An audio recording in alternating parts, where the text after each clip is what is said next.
अस्सलामुअलैकुम आदाब। Z news के नेशनल इंटरनेशनल न्यूज़ में आपका खैर मकदम है। मैं मोहम्मद शहबाज। आगे बढ़ने से पहले नजर डालेंगे सुर्खियों पर।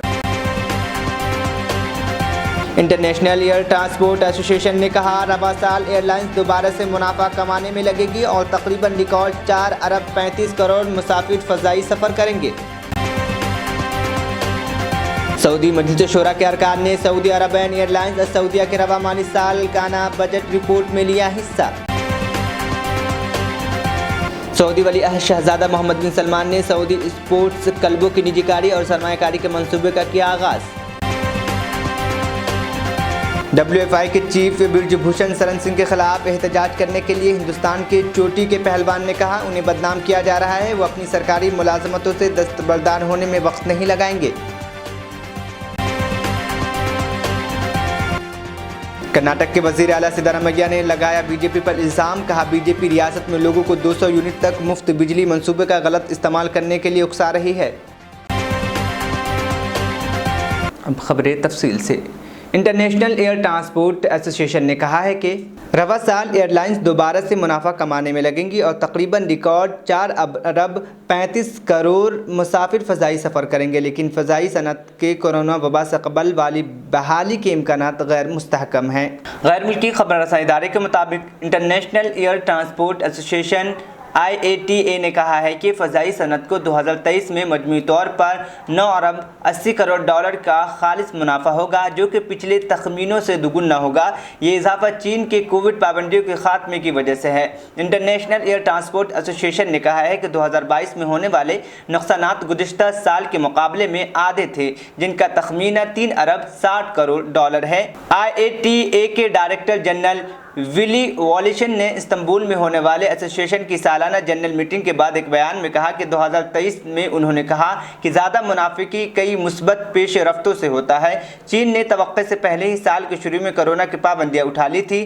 विली वॉलिश के मुताबिक तैयारियों की ईंधन की कीमतें बुलंद रही, ताहम साल के पहले 6 महीने में इन कीमतों में एतदाल आया। IATA के डायरेक्टर जनरल का कहना था कि फरवरी 2022 में रूस के यूक्रेन पर हमले के बाद दुनिया भर में अफराद ज़र में इजाफा हुआ, जिससे तवानाई की कीमत बढ़ गई, लेकिन इसके बाद तेल और कुदरती गैस की कीमतें गिर गई।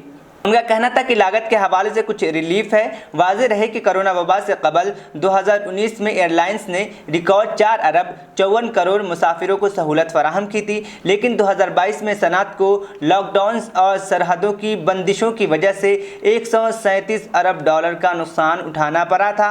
2021 में भी फ़ज़ाई सनत को 42 अरब डॉलर का नुकसान हुआ था। ताहम IATA ने कहा है कि रवा बस रेवेन्यूज़ 222 के मुकाबले में 10% इजाफे के साथ 803 अरब डॉलर तक जाने के इम्कानात हैं।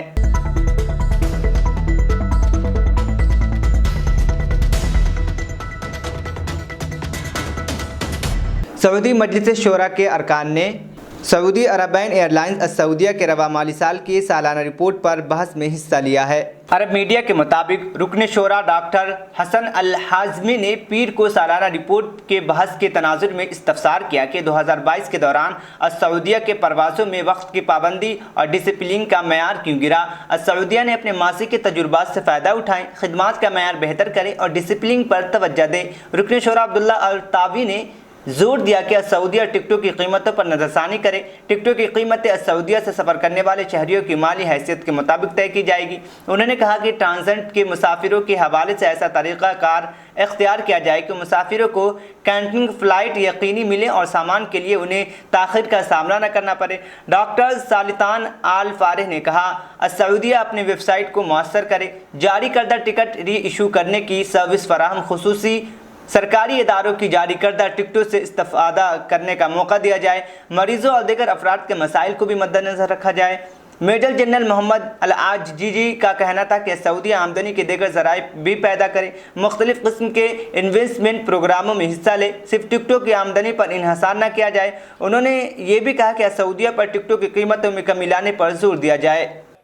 इस्तिस्मार संदूक अल-इस्तिस्मारात अल-आम्मा फी 4 अंदिया सऊदीया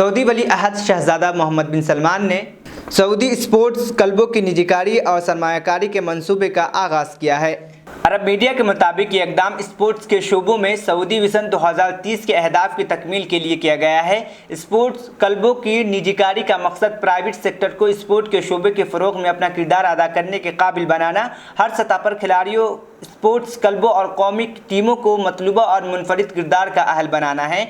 मंसूबे के तहत प्राइवेट सेक्टर को तरग़ीबात फराहम की जाएगी ताकि वो मुअस्सर स्पोर्ट्स सेक्टर के क़याम में अपना किरदार मुनासिब तरीक़े से अदा करे। मंसूबे के पहले मरहले के तहत स्पोर्ट क्लब्स में बड़ी कंपनियों और तरक्याती इदारों को सरमायाकारी की मंजूरी दी जाएगी। स्पोर्ट क्लब्स के मालिकाना हुकूक कंपनियों और तरक्याती इदारों को मुंतकिल किए जाएंगे। दूसरे मरहले में 2023 के आखिरी सहमाही से मुतअद्दिद स्पोर्ट्स क्लब्स की निजीकारी का आगाज़ किया जाएगा। स्पोर्ट्स क्लब्स की निजीकारी का बुनियादी मकसद है कि 2030 तक सऊदी अरब मुख्तलिफ खिलाड़ियों को मेयारी अंदाज में फ़रोग़ मिल सके। इलाक़ाई और बैनुल अक़वामी सतह पर खिलाड़ियों को तैयार किया जाए। फुटबॉल को जदीद खतूत पर इस्तवार किया जाए। सऊदी कौमी टीम दुनिया की 10 बेहतरीन टीमों में से एक हो। सऊदी प्रोफेशनल लीग की आमदनी 450 मिलियन रियाल से बढ़कर सालाना 1.8 अरब रियाल की तजावुज़ कर जाए और इसकी मार्केट वैल्यू 3 अरब से बढ़कर 8 अरब रियाल से ज़्यादा हो जाए।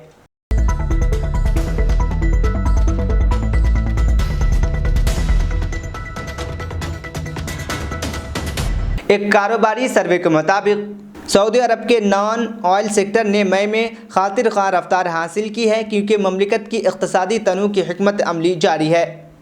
रियाज बैंक सऊदी अरब परचेजिंग मैनेजर इंडेक्स की ताज़ा तरीन रिपोर्ट के मुताबिक ममलिकत का PMI मई में 58.05 पर था, जो कि इक़्तिसादी तरक्की की निशानदही करता है। अरब मीडिया के मुताबिक ये अप्रैल में 59.06 के एदाद शुमार के मुकाबले में मामूली कमी थी। रियाज बैंक के चीफ इकनॉमिस्ट नाइब अल-गैस ने कहा कि छोटी कमी के बावजूद आला एदाद शुमार इस ख्याल को तक़वियत देते हैं कि सऊदी अरब में मजमूई इक़्तिसादी सरगर्मियाँ अच्छी तरह से जारी हैं। उन्होंने मज़ीद कहा कि प्राइवेट सेक्टर की बदौलत इस साल दूसरे सहमाही में ममलिकत के नॉन ऑयल GDP मजमूई घरेलू पैदावार में नुमाया इजाफा होने का इम्कान है। रिपोर्ट में निशानदही की गई कि ममलिकत में गैर तेल की निजी शोबे के कारोबार में नई ऑर्डर की आमद में मई में नुमाया तौर पर इजाफा हुआ, जबकि अप्रैल में तरक्की सिर्फ 8.5 सालों में अपनी बुलंद तरीन सतह पर पहुँच गई। रिपोर्ट के मुताबिक नई ऑर्डर्स में इजाफे ने सऊदी अरब में सेहत और तामीराती शोबों पर मुस्बत असर डाला, जिसके नतीजे में मई में मुलाजमतों के मौक़े में इजाफा हुआ।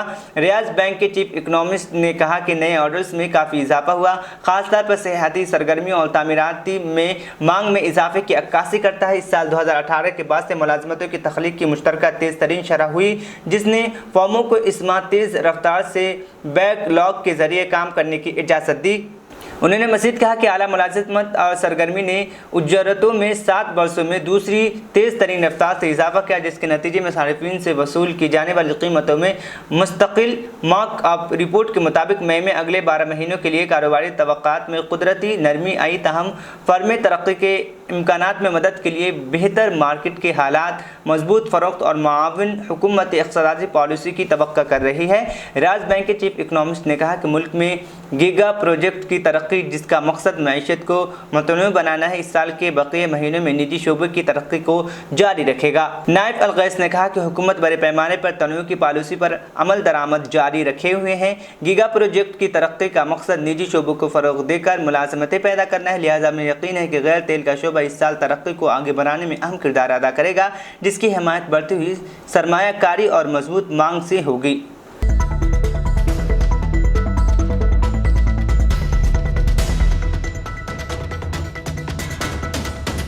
Wrestling federation of India WFI के चीफ और बीजेपी के रुकन पार्लियामेंट ब्रिजभूषण शरण सिंह के खिलाफ खातून पहलवानों के जरिए लगाए गए जिनसी इस्तेहसार और छेड़छाड़ के इल्ज़ामात पर अवाम की राय जानने के लिए सी वोटर्स के जरिए AANS के लिए किए गए एक खुसूसी सर्वे से पता चलता है कि बेशतर हिंदुस्तानियों को लगता है कि एहतजाजी मुजाहिरों का बीजेपी पर मनफी असर पड़ेगा।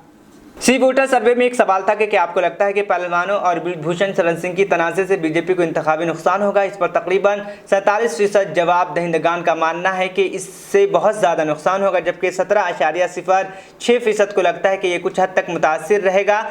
इसके बरक्स 23% से कुछ कम का मानना है कि पहलवानों के मुजाहरा का कोई इंतखाब पर असर नहीं पड़ेगा। दिलचस्प बात यह है कि तकरीबन 54% एनडीए हामी मानते हैं कि बीजेपी को इंतखाब में नुकसान होगा। पहलवानों के जरिए अपोजिशन पार्टियों की खुली हिमायत लेने से एनडीए हामी खुश नहीं है। तकरीबन 51% का मानना है कि पहलवानों के लिए अपोजिशन पार्टियों की हिमायत लेना गलत है। हालांकि अपोजिशन पार्टियों की तकरीबन 54% हामी उसे दुरुस्त मानते हैं। वोटर्स इस इशू पर वाज़ेह तौर से मुंतक़सिम यानी बटे हुए दिखाई देते हैं। वाज़ेह है कि सुप्रीम कोर्ट में दाखिली अर्जी की बुनियाद पर दिल्ली पुलिस ने ब्रिजभूषण शरण सिंह के खिलाफ कुछ एफआईआर दर्ज की है। इनमें से एक एफआईआर पॉक्सो एक्ट के तहत दर्ज की गई है। इसमें एक नाबालिग लड़की की जिनसी इस्तेहसाल का मामला शामिल है। बहरहाल विनेश फोगाट, साक्षी मलिक और बजरंग पुनिया जैसे एशियाई दौलत मुश्तरका ओलंपिक तमगा याफ्तान समेत कई पहलवानों ने रवा साल जनवरी में ब्रिजभूषण शरण सिंह के खिलाफ संगीन इल्जाम आयद किए थे। खेल वजारत ने इल्जाम की जाँच के लिए कमेटी तश्कील भी दी थी। अब इस मामले की निगरानी सुप्रीम कोर्ट भी कर रहा है। एक खामोशी के बाद अप्रैल से पहलवानों का मुजाहरा तेज हो गया। मुजाहिरीन पहलवान ब्रिजभूषण शरण सिंह की फौरी गिरफ्तारी का मुतालबा कर रहे हैं, जबकि ब्रिजभूषण का दावा है कि उन्हें झूठे इल्जामात में फंसाया जा रहा है। इस मामले में पुलिस की गैर फाल से नाराज पहलवानों के जरिए अप्रैल में जंतर मंतर पर धरना शुरू किया गया था। उन्हें बाद में बड़ी तादाद में अपोजिशन पार्टियों और सामाजिक ग्रुपों की हिमायत हासिल हुई। पहलवानों को 28 मई को नई पार्लियामेंट हाउस की तरफ मार्च करते वक्त गिरफ्तार भी किया गया था और तब से ही उन्हें एहतजाजी मुजाहरे वाली जगह से हटा दिया गया है।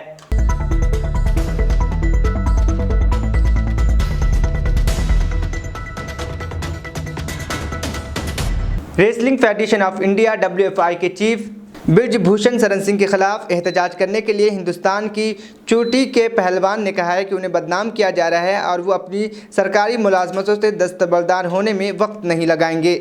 सोशल मीडिया पर कहा जा रहा है कि जो खिलाड़ी अपने तमगे दरिया गंगा में फेंकने जा रहे थे उन्हें अपनी मुलाजमतें छोड़ देनी चाहिए, जिस पर ओलंपिक बजरंग पुनिया, साक्षी मलिक और विनेश फोगाट ने नाराजगी का इजहार किया और दावा किया कि जो लोग उन्हें बदनाम करने की कोशिश कर रहे हैं वो उन्हें इंसाफ की लड़ाई तर्क करने पर मजबूर कर रहे हैं। वो अब नौकरी छोड़ने की बात कर रहे हैं। इस तरह के बयानात में चोटी के पहलवानों ने दावा किया कि जब जिंदगी दांव पर है तो नौकरी एक छोटी सी बात है। ये बयान कई रिपोर्ट्स के बाद सामने है, जिसमें दावा किया गया है कि चोटी की पहलवानों ने तहरीक से खुद को अलग कर लिया है और अपनी सरकारी मुलाजमतों में दोबारा शामिल होंगी। पहलवानों ने वजाहत जारी की कि उन्होंने रेलवे में officer on special duty OSD के तौर पर दोबारा काम शुरू कर दिया, लेकिन अपना एहतजाज ख़त्म नहीं किया। उन्होंने कहा कि जिन्होंने हमारे तमगों को 15-15 रुपए के तौर पर मुस्तरद किया था वो अब हमारी मुलाजमतों को निशाना बना रहे हैं। जब जिंदगी दांव पर लग जाती है तो नौकरी एक मामूली सी चीज़ होती है। पुनिया, साक्षी मलिक और फोगाट ने पीर को अपने ट्वीट में लिखा, अगर इंसाफ की राह में रुकावट के तौर पर देखा गया तो हम नौकरी छोड़ने में 10 सेकंड भी नहीं लगाएंगे। पहलवानों ने सख्ती से तलदीद की कि उन्होंने अपना एहतजाज ख़त्म नहीं किया है। बजरंग पुनिया ने ट्विटर पर एक वीडियो पैगाम भी जारी किया जिसमें उन्होंने लोगों से अफवाहों और जाली दावों पर यकीन न करने को कहा है। अपने वीडियो पैगाम में पुनिया ने कहा कि पहलवानों के दरमियान कोई इख्तलाफ नहीं है। वो उन्हें न तो ब्रिजभूषण शरण सिंह के खिलाफ अपना इल्ज़ाम और न अपनी शिकायत वापस ली है। उन्होंने कहा कि उन्हें बदनाम करने और उनके इत्तेहाद को तोड़ने की कोशिश की जा रही है। वो जल्द ही फैसला लेंगे कि अपना एहतजाज कहां से शुरू करना है। सभी देशवासियों को नमस्कार। जैसा कि खिलाड़ियों के बारे में जो अफवाहें, जो झूठ फैलाया जा रहा है, मैं उसके खंडन के लिए आप लोगों के बीच में आया हूं। ऐसी कोई भी चीज़ नहीं है, ना तो खिलाड़ियों में कोई दरार आई है और ना किसी खिलाड़ी ने कोई केस वापस लिया है। हम सभी एक साथ हैं और मजबूती के साथ लड़ रहे हैं। लेकिन ये झूठ इसलिए फैलाया जा रहा है कि जो हमारे साथ लोग जुड़े हैं पूरे देश से, उनको हम कैसे गुमराह करके अलग अलग कर सकते हैं। जैसे दिल्ली पुलिस ने और एक न्यूज़ एजेंसी है ANI, उन्होंने जो अफवाह फैलाई ट्वीट करके कि कोई पुख्ता सबूत नहीं मिला इसलिए केस को बंद कर रहे हैं, तो वो सिर्फ अफवाहें हैं। उन्होंने वो ट्वीट बाद में डिलीट भी कर दिए। तो आप ऐसी चीज़ों से सावधान रहे, क्योंकि मीडिया हमारे बारे में खूब नेगेटिव दिखा रहा है कि भाई खिलाड़ी वापस चले गए हैं, इन खिलाड़ियों ने जॉब ज्वाइन कर लिया है या कुछ कर लिया है। ऐसा कुछ भी नहीं है।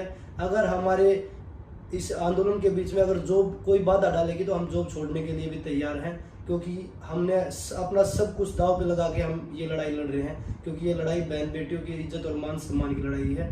तो हम देश की बेटियों को जब तक न्याय नहीं मिल जाता तब तक इस लड़ाई में लड़ते रहेंगे। नमस्कार।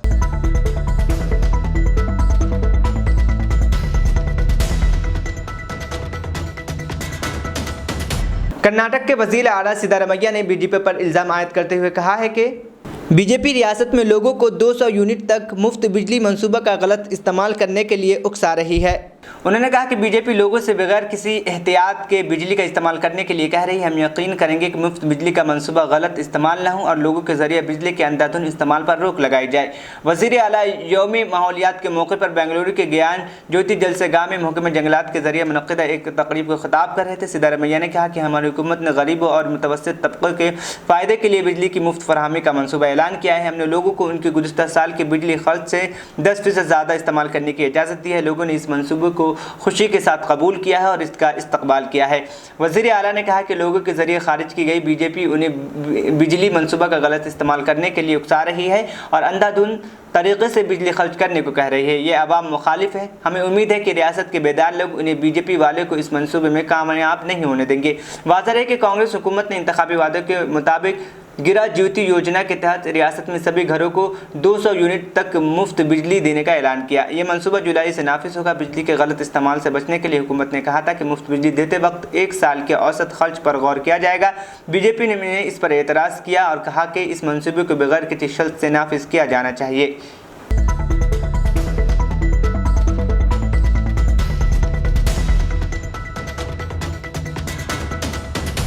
आखिर में सुर्खियां एक बार फिर।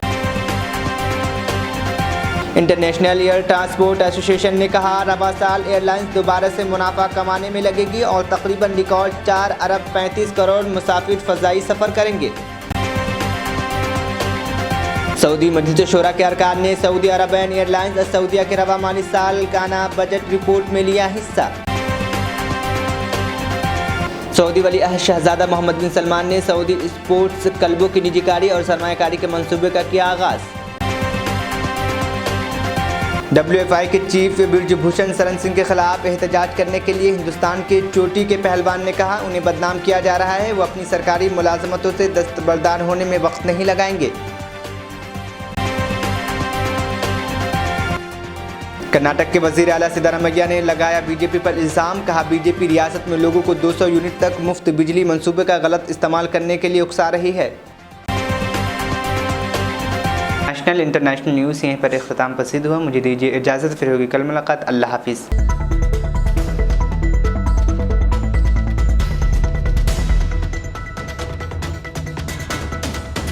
मेहनत, लगन, निफासत का हसीन मरकज जौहरी, क्राफ्टेड जस्ट फॉर यू। मियार और एतमाद की रिवायत, जेवरात ऐसे कि आपका दिल जीत लें। जौहरी के दिलकश डिजाइन आपको दूसरों से मुनफरिद बनाए। हम हर किस्म की डिजाइन की ज्वेलरी ऑर्डर्स पर भी बनाते हैं। कोई यूं ही नहीं बनता। जौहरी दुनिया भर के 15,000 से ज्यादा के डिजाइन मौजूद हैं जो आपके दिलों को भाएं। इतने खूबसूरत डिजाइन की ज्वेलरी कहीं और न मिले। कारीगरी के असली मायने आपको जौहरी पर तशरीफ लाने पर ही पता चलेंगे। हर 916 हॉलमार्क ज्वेलरी पर only 4.9% wastage, no making charges. Jauhari, crafted just for you. Gold, diamonds and platinum. Opposite Success School, 7 Toms Road, Toli Chowki, Hyderabad.